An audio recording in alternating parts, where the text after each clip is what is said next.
الحمد للہ وکفا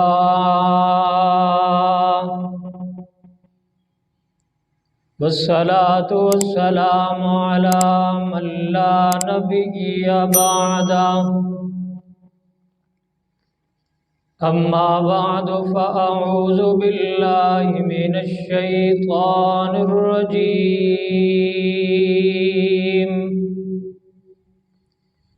بسم اللہ الرحمن الرحیم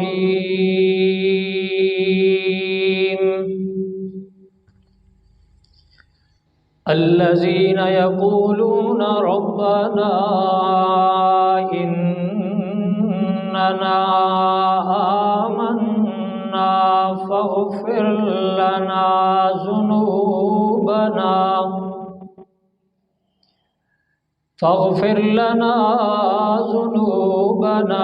وقنا عذاب النار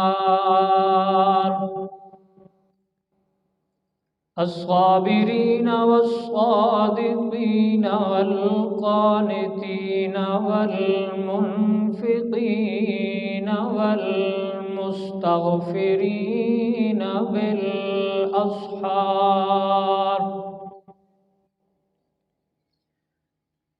سبحان ربك رب العزة عما يصفون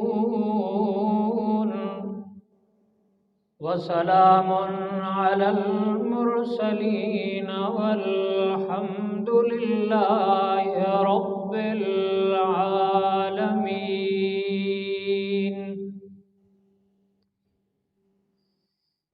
سورہ آل عمران میں اللہ رب العزت نے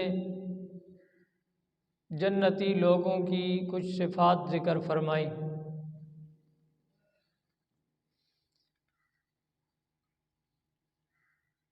یہ صفات اپنانے والے،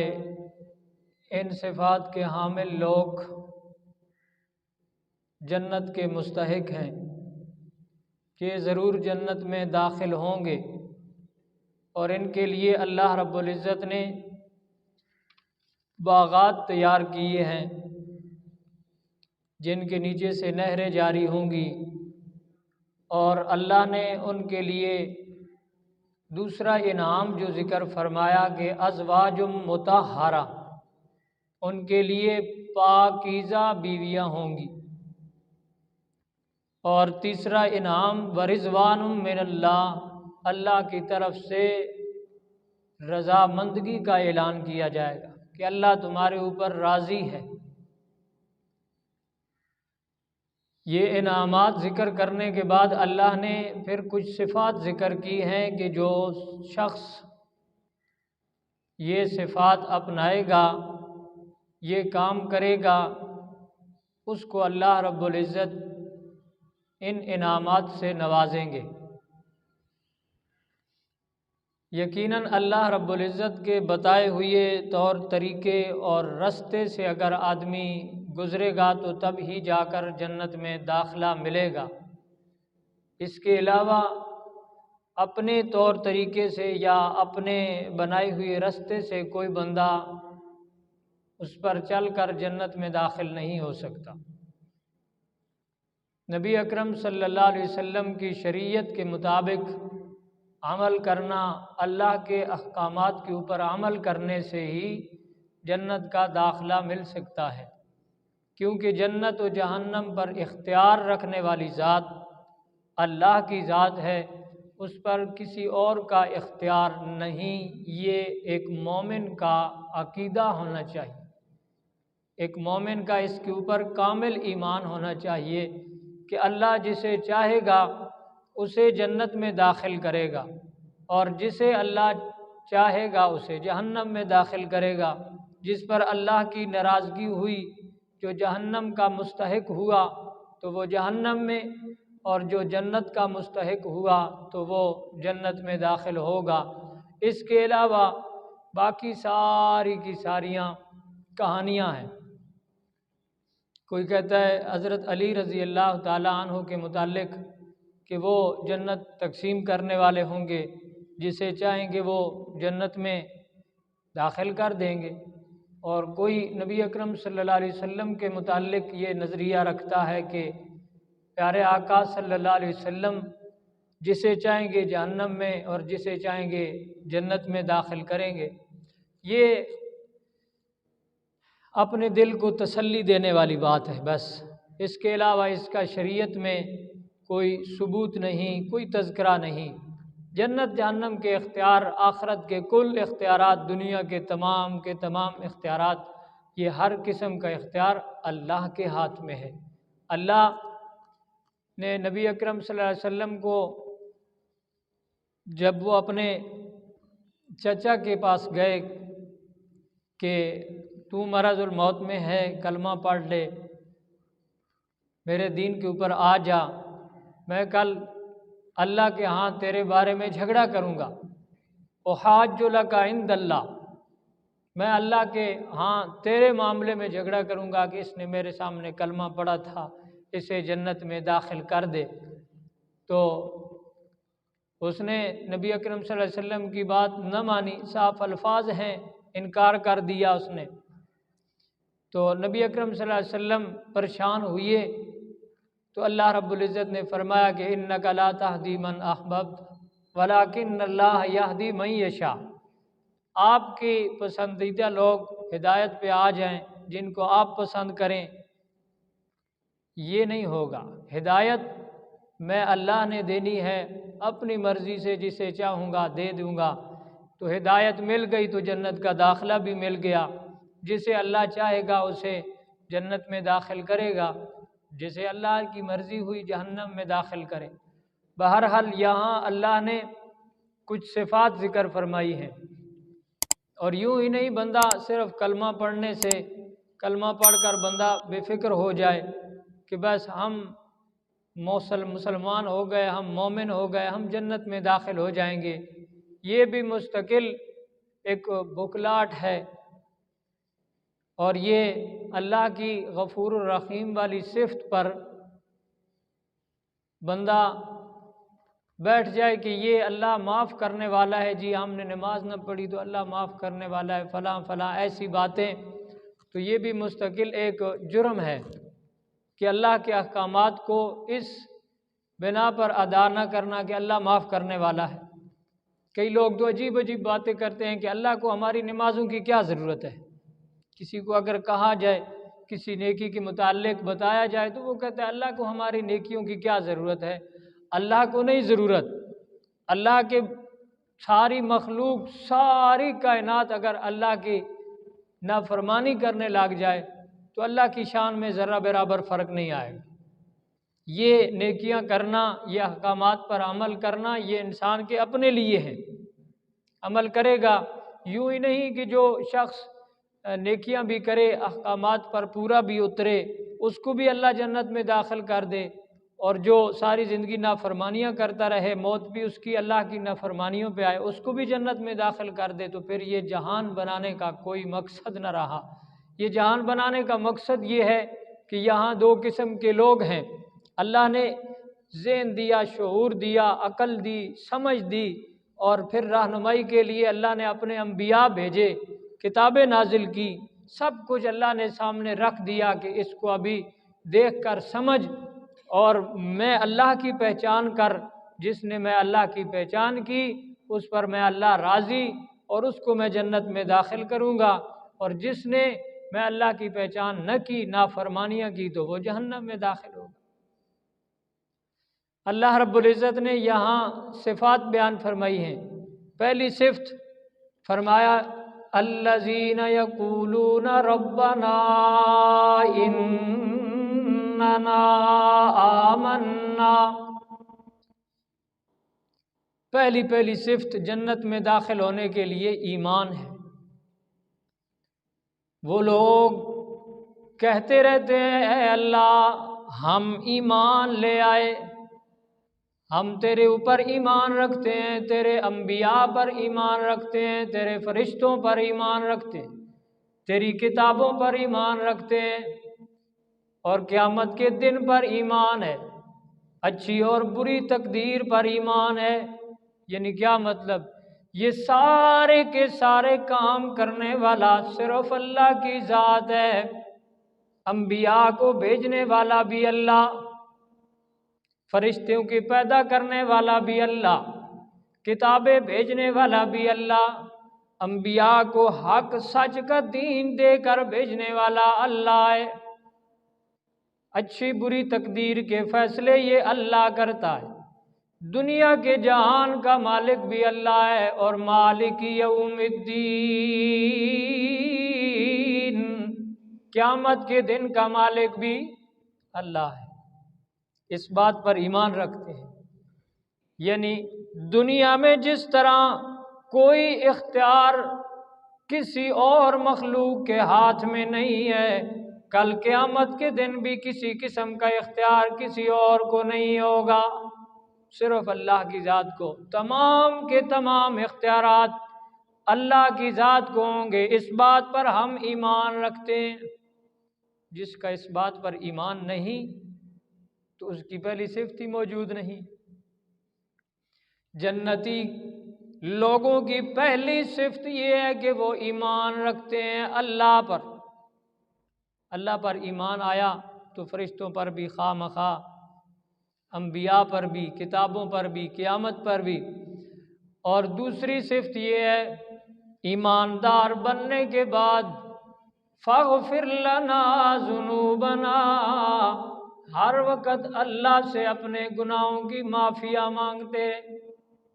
ہر قدم پہ اللہ کا ڈر دل میں موجود ہوتا ہے، اللہ کی منشا کے مطابق زندگی گزارنے کی کوشش کرتے ہیں، اور اگر کوئی غلطی ہو جائے تو فوراً اللہ سے مغفرت طلب کرتے ہیں۔ فاغفر لنا ذنوبنا وقنا عذاب النار، اللہ کے عذاب سے ڈر کر اللہ سے پناہ مانگتے ہیں کہ اللہ ہمیں عذاب سے بچا۔ نبی اکرم صلی اللہ علیہ وسلم کا فرمان ہے کہ اللہ رب العزت فرماتے ہیں، ساری کائنات میں سب سے محبوب مجھے وہ شخص لگتا ہے، وہ انسان سب سے اچھا لگتا ہے، وہ بندہ مجھے سب سے پیارا ہے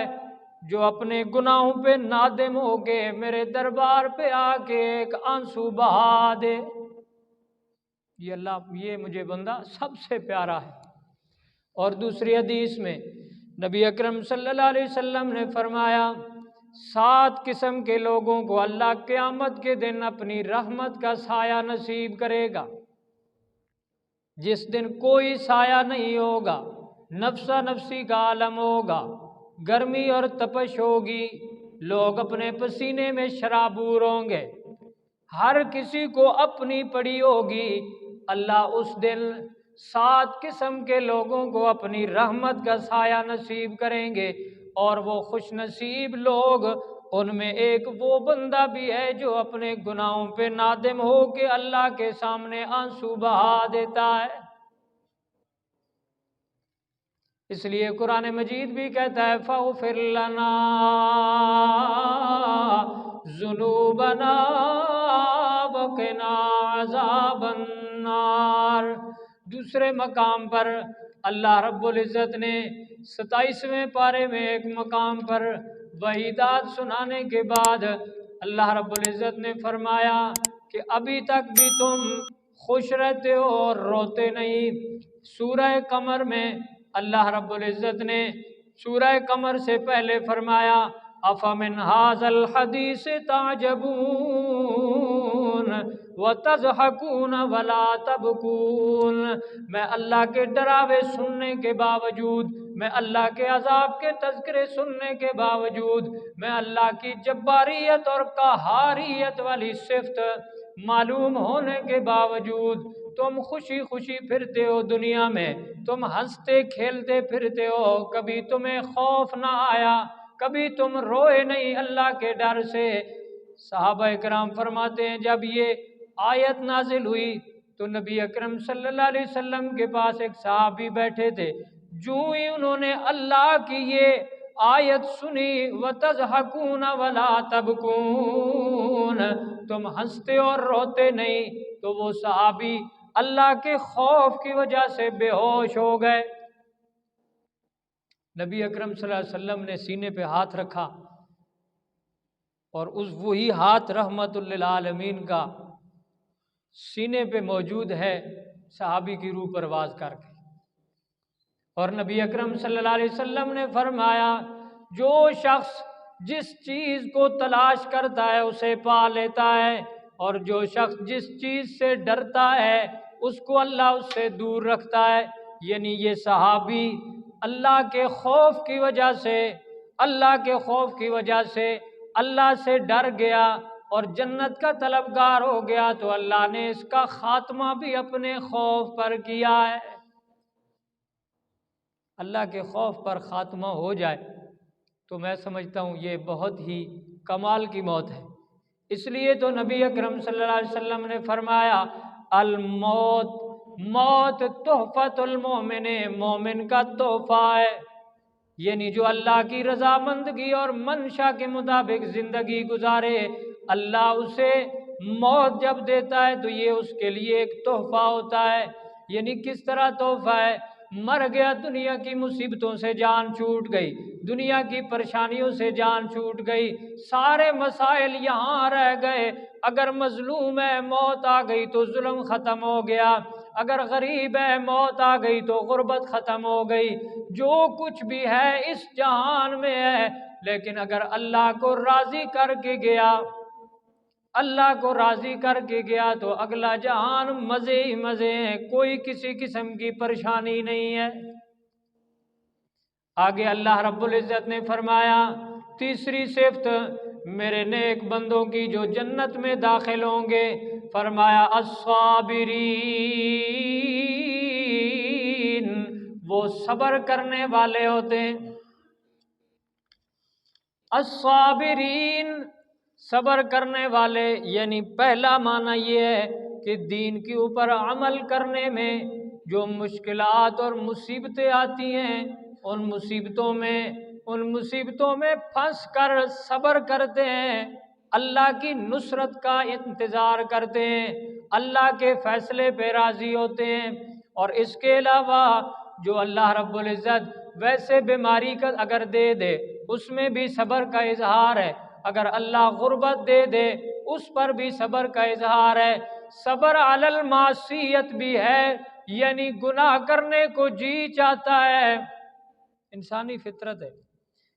پیسے سامنے موجود ہے، مال موجود ہے، کوئی بندہ نہیں دیکھ رہا، کوئی رکاوٹ بھی نہیں ہے، اٹھانے کو جی چاہتا ہے، شیطان وسوسہ ڈالتا ہے اٹھا لے، لیکن صبر کر کے اللہ کے خوف کی وجہ سے کہ اللہ کی نافرمانی ہوگی صبر کر لیتا ہے، اس پر بھی اللہ اجر دیتا ہے۔ اور صبر علی الطاعت بھی ہوتا ہے، یعنی نیکی کرنا مشکل ہے، صبح کی نماز پڑھنا سردیوں کے موسم میں ٹھنڈے پانی سے وضو کر کے نماز پڑھنا یہ مشکل کام ہے، شیطان بار بار وسوسہ ڈالتا ہے کہ چھوڑ آج نماز نہ پڑھ، اگر ایک تو نے چھوڑ دی تو کیا ہو جائے گا، اللہ کی اتنی مخلوق ہے نمازیں پڑھنے والی، تیری ایک نماز سے کیا ہوگا۔ یعنی ان وسوسوں کے باوجود وہ اپنی مشقت اور تکلیف کے ساتھ اٹھتا ہے، اللہ کی نیکی، اللہ کی فرما برداری کے لیے اٹھتا ہے، اور ساری تکلیفیں برداشت کر کے وہ نیکی کرتا ہے، یعنی صبر اختیار کرتا ہے، تو اللہ اس پہ بھی اسے اجر دیتا ہے، اس جہاد پہ بھی۔ یہ بھی ایک جہاد ہے۔ نبی اکرم صلی اللہ علیہ وسلم نے فرمایا نا کہ افضل جہاد اپنے نفس سے ہے۔ ایک تو نیکی یعنی نماز پڑھی اجر ملے گا نا، ایک یہ جو مجاہدہ کیا ہے اس نے، یہ کوشش کی ہے شیطان کے ساتھ جھگڑا کر کے ایک نیکی کرنے میں، تو اس پر بھی اللہ اسے اجر دے گا۔ قرآن مجید میں اللہ رب العزت نے نفس کے متعلق بڑی بڑی چیزوں کی قسمیں اٹھا کے اللہ رب العزت نے اہمیت بیان کی ہے۔ 30ویں پارے میں یعنی آخری پارے میں اللہ رب العزت نے فرمایا والشمس وضحاہا، والشمس وضحاہا، یعنی سورج اور اس کی اس روشنی کی قسم، والقمر اذا تلاہا، اور چاند اور اس کی روشنائی کی قسم، اور فرمایا والنہار اذا جلاہا، دن کی قسم۔ سورج بڑی چیز ہے، چاند اور والنہار دن کی قسم،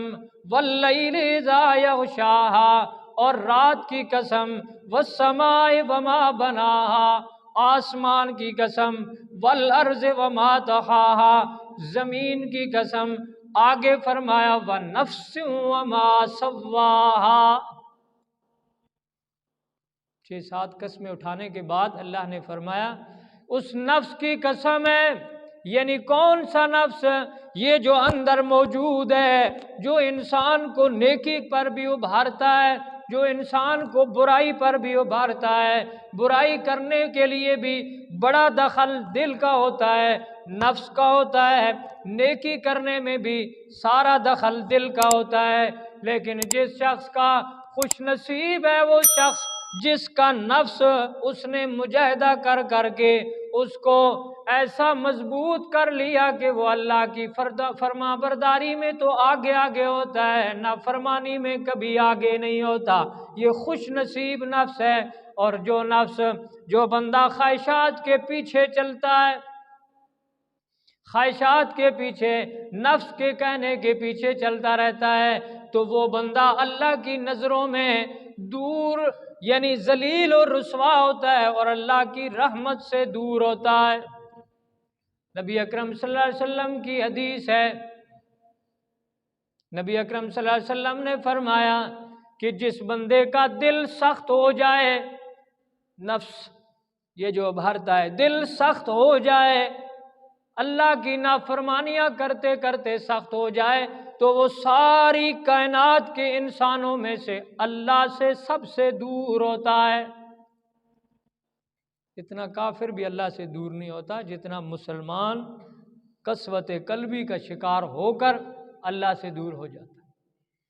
اللہ رب العزت نے فرمایا صبر کرنے والے لوگ، جو لوگ صبر کرتے ہیں ان کو اللہ رب العزت نے جنت کا داخلہ دینا ہے۔ یعنی یہ اللہ نے جنتی لوگوں کی صفت بیان کی، فرمایا الصابرین، دوسرے مقام پر فرمایا والعصر ان الانسان لفی خسر الا الذین آمنوا۔ او کائنات والو، سارے انسان خسارے میں ہیں،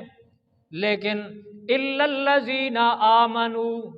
ایک صفت وہ جو شخص ایمان لے آیا، وعملوا الصالحات، نیک اعمال کیے، وتواصوا بالحق، حق کا داعی رہا ساری زندگی، سچی بات کہتا رہا ہر مقام پہ، وتواصوا بالصبر، اور اس سچی بات کہنے کے وجہ سے جو تکالیف اور مصیبتیں آئیں اس پر صبر کر لیا، تو ایسے لوگ کامیاب ہیں۔ صبر کرنے والے لوگ کامیاب ہیں۔ اللہ رب العزت نے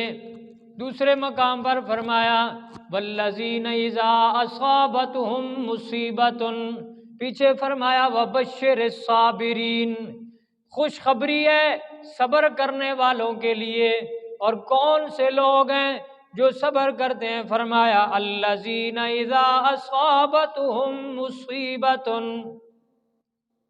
وہ لوگ جن پر جو مصیبت آتی ہے، کبھی کوئی بھی مصیبت آ جائے تو وہ صبر کرتے ہیں پہلے لحظے میں، شروع میں،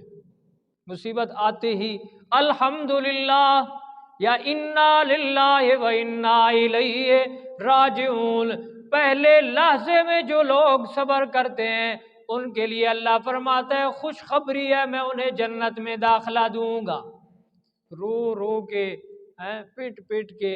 اللہ کی تقدیر پر شکوے کر کر کے تیسرے دن جا کر کہنا الحمدللہ، یہ کوئی صبر نہیں ہے۔ والد فوت ہو گیا، خوب رویا، تھک گیا رو رو کر، اللہ کی تقدیر پر شکوے کر کر کر کر کے، یہ عام طور پر عورتوں میں رواج ہوتا ہے، اللہ کی تقدیر پر شکوے کرتے ہیں، وہ جڑی وینڈ نہیں کرنی ہے، یہ اللہ کی تقدیر پر شکوے کرتی ہیں، کر کر کر کر کے جب تھک جاتے ہیں تو کوئی بندہ آتا ہے تعزیت کے بس الحمدللہ، ابھی نہیں، پہلے لحظے میں شروع ہوئی جب یہ اطلاع ہوئی کسی مصیبت کی۔ حضرت امام ابو حنیفہ رحمہ اللہ کا ایک واقعہ مشہور ہے، ان کو کسی نے بتایا، صاحب تجارت آدمی تھے، تجارت والے لوگ تھے، کسی نے آ کر بتایا کہ آپ کا جو تجارتی قافلے میں جو آپ کا جہاز سامان کا آ رہا تھا وہ غرق ہو گیا اور آپ کا سارا سامان گم گیا، ختم ہو گیا، ضائع ہو گیا۔ جو ہی یہ خبر سنی تو کہنے لگے الحمدللہ، جو ہی خبر سنی تو کہنے لگے الحمدللہ۔ اللہ نے اس کا بدلہ یہ دیا کہ کچھ دیر کے بعد بندہ آیا اور اس نے کہا کہ نہ حضرت، وہ جو جہاز غرق ہو گیا تھا وہ آپ کا نہیں کسی اور بندے کا تھا۔ تب بھی حضرت نے کہا الحمدللہ۔ اور قرآن مجید کیا ندا لگاتا ہے، کیا سبق دیتا ہے 21ویں پارے میں اللہ رب العزت نے فرمایا، کیا سبق دیا قرآن پڑھنے والے کو؟ فرمایا میرے اللہ کریم نے کہ تیری جو بھی حالت ہو، جس حالت میں بھی تو ہو، ایک ہمارا مضمون یہ یاد رکھ، یہ وظیفہ یاد رکھ، فسبحان اللہ حین تمسون وحین تصبحون وَلَهُ الْحَمْدُ فِي السَّمَاوَاتِ وَالْأَرْضِ وَعَشِيًّا وَحِينَ تُظْهِرُونَ۔ صبح ہو جائے یا شام ہو،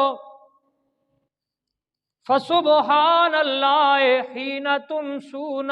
وحین تصبحون، شام ہو یا صبح ہو، کوئی وقت بھی ہو، وعشیًا وحین تظہرون، ظہر کا ٹائم ہو یا عشاء کا ٹائم ہو، کوئی وقت، ہر حال میں تو کہے سبحان اللہ۔ ہر حال میں،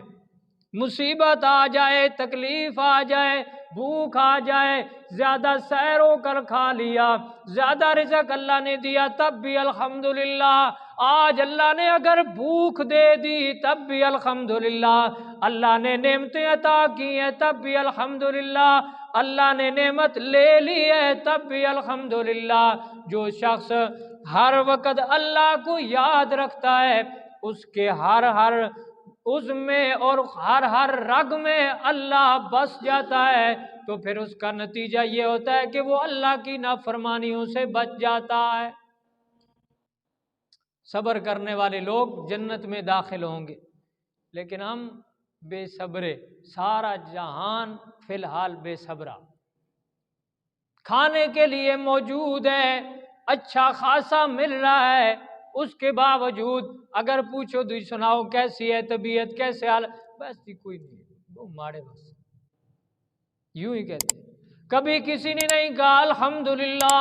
ایک وقت کی روزی تو وہ کھلا رہا ہے نا میاں، ابھی جس نے دیا ہے اگلے وقت پہ وہ پھر دے گا۔ کبھی کسی نے پرندوں سے یا جانوروں سے، گلی کے کتوں سے کبھی کسی نے شکوہ یہ نہیں سنا ہوگا، صبح پرندے اٹھتے ہیں اپنے گھونسلوں سے، کوئی منڈی نہیں لگی ہوتی، ان کے پاس کوئی درہم دینار یا پیسہ نہیں ہوتا کہ جا کر وہ غلہ خریدیں گے، لیکن اللہ کی آس پہ اٹھتے ہیں کہ اللہ ہمیں کھلائے گا، اور شام کو سیر ہو کر واپس آتے ہیں اور رات کو سوتے ہیں تسبیحات کر کے، صبح انسانوں سے پہلے اٹھ کے تسبیحات کرتے ہیں، اور پھر قرآن کہتا ہے اولم یروا الی الطیر مسخرات فی جو السماء، کیا تو نے نہیں دیکھا آسمان کی طرف میرے یہ پرندے جماعت کی شکل میں اڑ رہے ہوتے ہیں اور میرے یہ پرندے تسبیحات کرتے ہیں، کل قد علم صلاتہ و تسبیحہ، ہر پرندے کو اپنی نماز بھی یاد ہے اور اپنی تسبیح بھی یاد ہے، لیکن اس انسان کو نہیں یاد، تو اس انسان کو نہیں یاد ہے۔ کوئی جانور شکوہ نہیں کرتا، کوئی پرندہ شکوہ نہیں کرتا، جانور اگر غلطی سے مالک ایک ٹائم لیٹ بھی ہو جائے یا نہ بھی کھانا ڈالے تب بھی دوسرے دن جانور شکوہ نہیں کرتا، کوئی پرندہ نہیں شکوہ کرتا، کوئی مخلوق 18,000 یا اس سے زیادہ یا کم جتنی بھی مخلوق ہے اللہ کی، کوئی مخلوق شکوہ نہیں کرتی۔ شکوہ کرتا ہے تو صرف یہ انسان جس کو اللہ نے زیادہ عقل اور شعور عطا کیا ہے، جس کو اشرف المخلوقات بنایا ہے۔ اس لیے میرا دوست، صبر کرنے والے لوگ جنت میں داخل ہوں گے، یہ ایک مستقل مضمون ہے،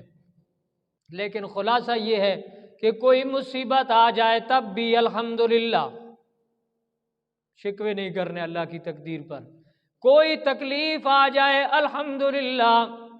آج اللہ نے اگر کم کھلایا ہے تب بھی الحمدللہ۔ حضرت ابو ذر غفاری رضی اللہ تعالیٰ عنہ کو نبی اکرم صلی اللہ علیہ وسلم نے ایک دن نصیحت کی ہے، اور لمبی بات ہے، اس میں ایک یہ بھی بات ہے کہ اگر تجھے دنیا کے معاملے میں حرص اور لالچ پیدا ہو جائے کہ میرے پاس اتنی گاڑیاں یا اتنا کچھ ہونا چاہیے، دل میں ایک محبت اگر پیدا ہو جائے تو اپنے سے غریب کی طرف نظر کیا کر، تجھے اللہ کی معرفت ہو جائے گی اور دنیا کی محبت تیرے دل سے نکل جائے گی کہ میرا اللہ مجھے تو 2 ٹائم یا 3 ٹائم کھانا تو کھلا رہا ہے، وہ میرا بھائی اور مسلمان، وہ انسان اللہ کی مخلوق میں ایسا بھی ہے جسے ایک وقت کا کھانا بھی میسر نہیں۔ اور ہم ہی اگر یہ نسخہ اپنائیں، ہم ہی اگر یہ اس نسخے کو استعمال کریں، اور فرمایا جب دنیا دین کے معاملے میں، بڑی عجیب بات ہے، نصیحت ہے نبی اکرم صلی اللہ علیہ وسلم کی، جب دین کے معاملے میں اگر تیرے دل میں غرور اور تکبر پیدا ہونے لگے کہ میں بڑا نمازی ہوں، میں بڑا نیکیاں کرنے والا ہوں، میں بڑا علم رکھنے والا ہوں، میں بڑا اللہ کا فرما بردار اور اللہ کا قریبی ہوں، تو اپنے سے زیادہ نیک اور اچھے عالم و قاری کی طرف نظر کیا کر کہ تجھے کیا آتا ہے، تجھ سے بڑے بڑے لوگ محدث اور مفسر اس کائنات میں پڑے ہیں۔ نبی اکرم صلی اللہ علیہ وسلم کے پاس ایک عورت کا پیغام آیا، صبر سے بات آئی ہے، ایک عورت نے پیغام بھیجا ہے کہ میرا خاوند تجارت کے لیے چلا گیا اور میرا والد بیمار ہے، تو کیا میں جا سکتی ہوں کہ نہیں؟ نبی اکرم صلی اللہ علیہ وسلم نے فرمایا کہ خاوند سے جاتے وقت تو نے اجازت لی تھی کہ تیری غیر موجودگی میں اپنے میکے جاؤں گی، کسی مسئلے کے لیے بھی تو نے اجازت لی تھی؟ اس نے کہا اجازت تو نہیں لی تھی۔ فرمایا نہیں جا سکتی تو۔ پھر پیغام بھیجا، یا رسول اللہ ابھی تو میرا والد فوت ہو گیا ہے، ابھی تو میرا والد دنیا سے چلا گیا ہے، اب میں جا سکتی ہوں یا نہیں؟ فرمایا اجازت لی تھی؟ نہیں اجازت تو نہیں لی تھی۔ فرمایا تو نہیں جا سکتی۔ بہرحال اس نے صبر کیا، رکی رہی، نبی اکرم صلی اللہ علیہ وسلم کی اجازت بھی نہیں اور اپنے خاوند کی اجازت بھی نہیں، خاوند کی اطاعت میں، خاوند کی تابعداری میں رکی رہی۔ اللہ کے پیغمبر صلی اللہ علیہ وسلم نے اس کے والد کے کفن دفن کے بعد اس کی طرف پیغام بھیجا کہ اللہ نے مجھے وحی کر کے بتایا ہے کہ اس عورت نے اپنے خاوند کی فرما برداری کی ہے اور صبر کیا ہے، تو اس کے صبر کی وجہ سے میں اللہ نے اس کے والد کو جنت میں داخل کیا ہے، ایک اولاد کی اس عمل کی وجہ سے۔ بہرحال اگلی صفت یہ ہے، فرمایا الصابرین والصادقین، ہر معاملے میں جنتی لوگ سچ بولنے والے ہوتے ہیں، کبھی وہ جھوٹ نہیں بولتے، کسی معاملے میں بھی جھوٹ نہیں بولتے۔ فرمایا یہ میرے نیک لوگوں کی صفت یہ ہے کہ وہ سچے ہوتے ہیں، ہر معاملے میں سچ بولنے والے، کوئی بھی مسئلہ بن جائے دنیا کے مفاد کا خیال نہیں کرتے بلکہ اللہ کے ڈر کی وجہ سے سچی بات کہتے ہیں۔ ایک حدیث میں ہے افضل الجہاد کلمۃ حق عند سلطان جابر، افضل جہاد، سب سے بڑا جہاد یہ ہے کہ ظالم بادشاہ کے سامنے سچی بات کہہ دے بندہ، سچا کلمہ کہہ دے، کلمہ حق کہہ دے، ظالم بادشاہ بھی ہو اس کے سامنے بھی کلمہ حق کہہ دے۔ اور 19ویں پارے میں اللہ نے اپنے قریبی لوگوں کی صفات بیان کرتے ہوئے فرمایا والذین لا یشہدون الزور، میرے نیک لوگ، میرے قریبی لوگ، ان کی یہ حالت ہوتی ہے کہ وہ جھوٹ کی محفلوں میں بھی شریک نہیں ہوتے اور جھوٹیاں گواہیاں بھی نہیں دیتے۔ خود قرآن مجید میں موجود ہے فلعنۃ اللہ علی الکاذبین، جھوٹوں پر اللہ کی لعنت ہوتی ہے، جھوٹ بولنے والے پر اللہ کی لعنت ہوتی ہے۔ وہ خاص نہیں ہے دیوبندی ہو سنی ہو کوئی بھی ہو،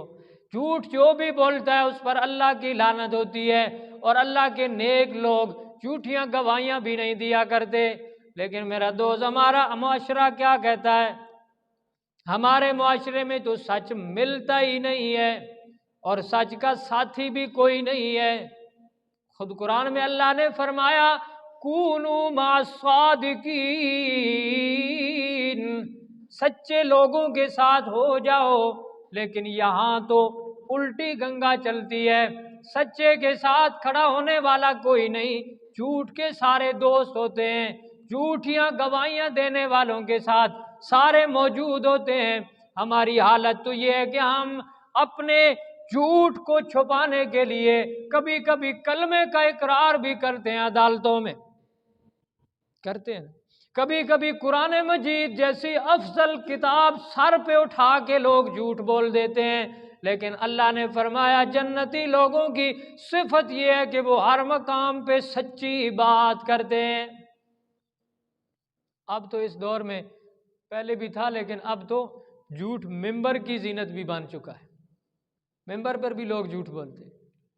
آگے فرمایا والقانتین، قناعت اختیار کرنے والے جنتی لوگ، جنتی لوگوں کو جو نعمتیں مل جائیں ان پر قناعت اختیار کرنے والے ہوتے ہیں، صبر کرنے والے ہوتے ہیں، ان کے اوپر اللہ کا شکر ادا کرنے والے ہوتے ہیں۔ پھر میرا دوست اگر بندہ اللہ کی نعمتوں پہ شکر ادا کرنے والا بن جائے تو قرآن کہتا ہے لَإِن شَكَرْتُمْ لَأَزِيدَنَّكُمْ وَلَإِن كَفَرْتُمْ إِنَّ عَذَابِي لَشَدِيدٌ، اگر شکر کرے گا، میں نے پہلے بتایا ایک وقت کا بھی اگر کھانا مل گیا نا میرا دوست، اس پر شکر کرے گا تو اگلے وقت میرا اللہ اس سے بھی زیادہ دے گا۔ قرآن گواہ ہے لَأَزِيدَنَّكُمْ، زیادہ کر دیں گے۔ شکر کے مختلف طریقہ کار ہیں، کبھی کبھی انسان کوئی نعمت کھا کے شکر ادا کرتا ہے، الحمدللہ الذی اطعمنا وسقانا وجعلنا من المسلمین، اللہم اطعم من اطعمنی واسق من سقانی، اللہ جس نے مجھے کھلایا ہے اس کو تو کھلا۔ کبھی کبھی یہ دعا کرتے ہیں کسی کے پاس مہمان بن کر جائیں تو یہ دعا کرنی چاہیے کھانے کے بعد، کوئی اگر دعوت کرے کوئی چائے کی ایک پیالی بھی پلا دے، پانی کا ایک گلاس بھی پلا دے، اللہم اطعم من اطعمنی، اللہ تو اسے بھی کھلا جس نے مجھے کھلایا ہے، واسق من سقانی، اللہ تو اسے بھی پلا جس نے مجھے پلایا ہے۔ یہ اپنے لیے بھی دعا ہے، ایک شکر بھی ہے اللہ کا، اور دوسرے بھائی کے لیے بھی دعا ہے، اور پھر اللہ اتنا غفور رحیم ہے، جب تو دوسرے بھائی کے حق میں دعا کرے گا تو اللہ تیرے اوپر بھی رحم و کرم کرے گا۔ ہوں حالت ہی اٹھ کے کھا کے تھے، اگلا خود سمجھ ادھر ہی کھاتے ہیں، پھر اسی کا ہی جو ہے نا بغاوت کرتے ہیں۔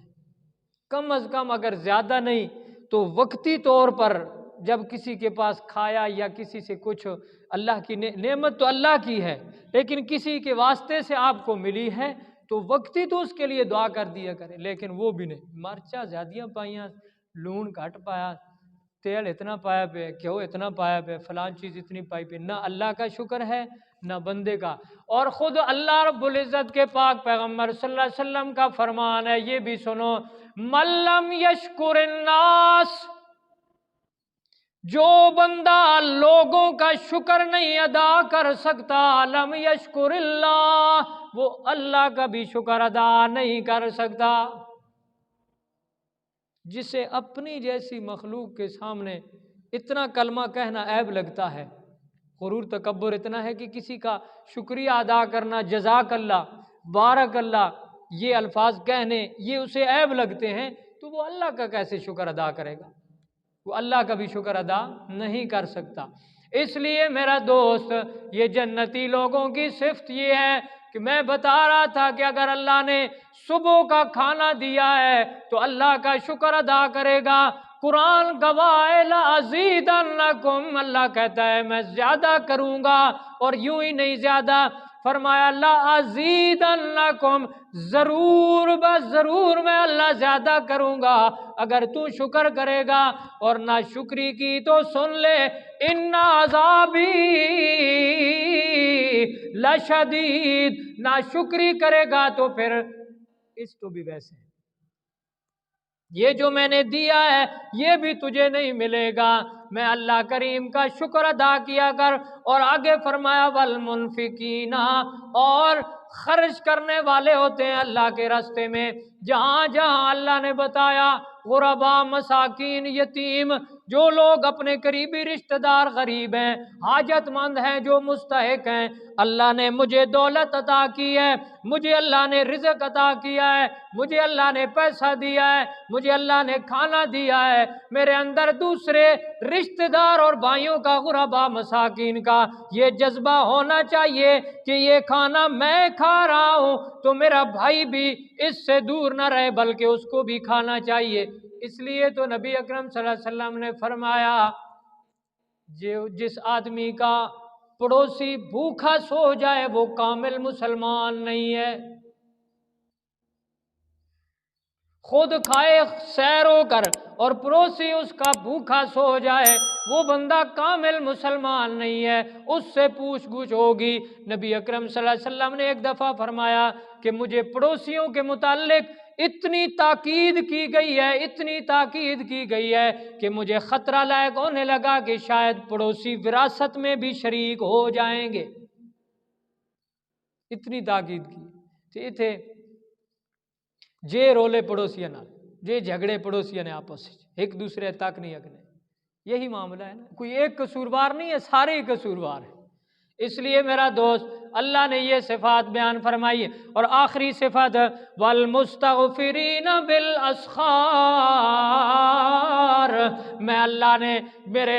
وہ لوگ جو جنت میں داخل ہوں گے ان کی اگلی صفت فرمایا والمستغفرین بالاسخار، وہ استغفار کرنے والے ہوتے ہیں سحری کے وقت،